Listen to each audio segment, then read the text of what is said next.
Hey, what's going on, y'all? Outside, enjoying the beautiful weather, this fall weather. The trees are turning. So yeah, a little bit about Bitcoin and how you could never be down once you're holding Bitcoin. Well, what does that mean? You can never be down, no matter if you bought it at $5 or under. If you're one of those initial investors, or speculators, you know, under $5, under $1, then you're definitely not down. And even if you bought it at $1,000, $10,000, $30,000, obviously you're up because today's high today was 70K. Even if you bought it at the high of around 73, 74K a coin, technically, you look at in fiat terms that you're down, right? Say you bought it, at the high a couple months back. You have FOMO. You're like, hey, I need to get into this Bitcoin before it goes to 100,000 or higher.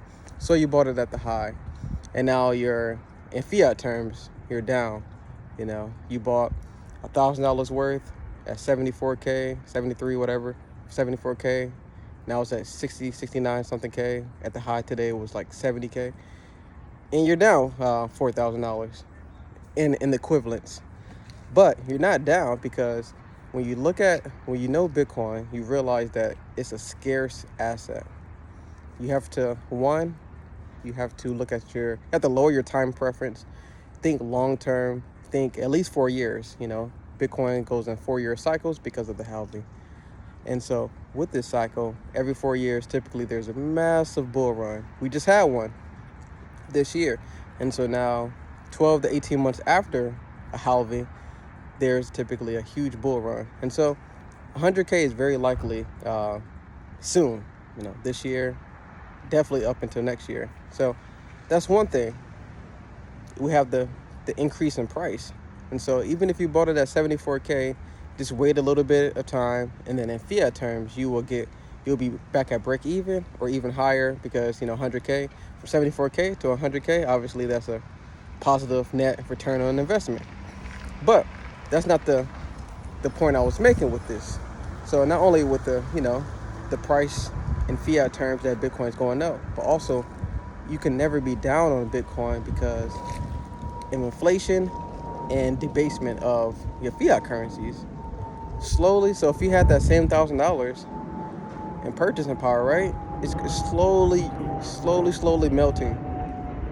You had a whole blob of ice cubes right in your hand, and then slowly that wealth, that fiat currency is just melting away, and it's dripping in a bucket.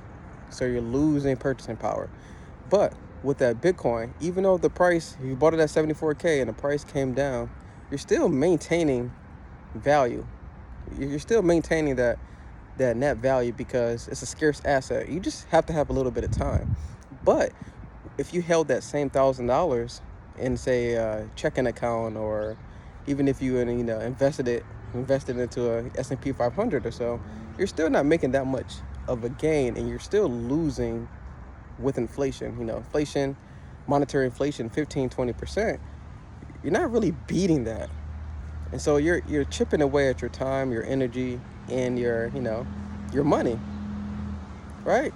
So you're not really doing yourself a service by holding fiat currencies. Hey, look at my hoodie. I just checked that out. I try to pull it out, but it just doesn't do it. But it's all right. That's all life is. But yeah, you're not really holding your wealth. You're not really making anything. So when you're holding Bitcoin, you're preserving your wealth. You're preserving that, your that stored value, your time, your energy. Most likely you went to work for that $1,000 or $100, whatever you can afford. You went to work for it. You exchanged your time, your energy, your sweat, your tears, your body aches, all of that. You invested your time and energy into that in return to get paper, from a tree, or not even from a tree. That's what we thought. If you look at how fiat currencies are made, it's just a blob of stuff that they just they make in a lab. They have a factory.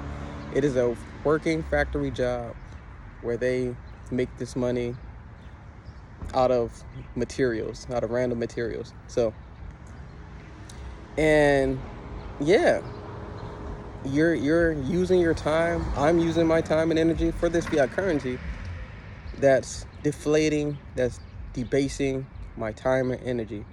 And so it's always good to, if I'm using this, my time and energy to get this paper, I want to exchange it for something that holds value. And that's what Bitcoin does. And so you're never at a loss when you're holding Bitcoin. One, like I said, it goes up in value in fiat terms. So it's at 69K right now. One day it's going to go to 100K. One day it's going to go to 500K, $1 million plus per coin. And so in a fiat, in a monetary, equivalent terms of what, that one BTC is worth, you're making the gains from that. And also you're holding that store of value by keeping it in, self-custody. You're keeping your Bitcoin safe. You're holding your Bitcoin for long terms to come. So you have that store of value in a fixed asset. It's fixed. Only 21 million will ever be held in supply. Only 21 million. So this is why you can never be down when you're holding Bitcoin. Only time you can ever be down is if you don't hold Bitcoin and you're holding cash. That's the worst. If you're holding cash, you're holding cash, just increase your time preference. You're living for the day. You're not thinking about tomorrow. You're not thinking. Most people are going to get old. I know we see people who die at 20, die earlier, die at 30s, 40s, 50s, heart attacks, strokes, and then a little bit older in age, dementia. We see these problems, right? But look at that. They're still living past 50 mostly. We do see people who may, like I said, live to 20, 30 or younger, might die in a car accident, something like that. But most people live to a sufficient amount of age where they can accumulate wealth, where they can enjoy and have experiences of this life that we call, life. And yeah, so hold Bitcoin because you can never be down by holding it. Peace.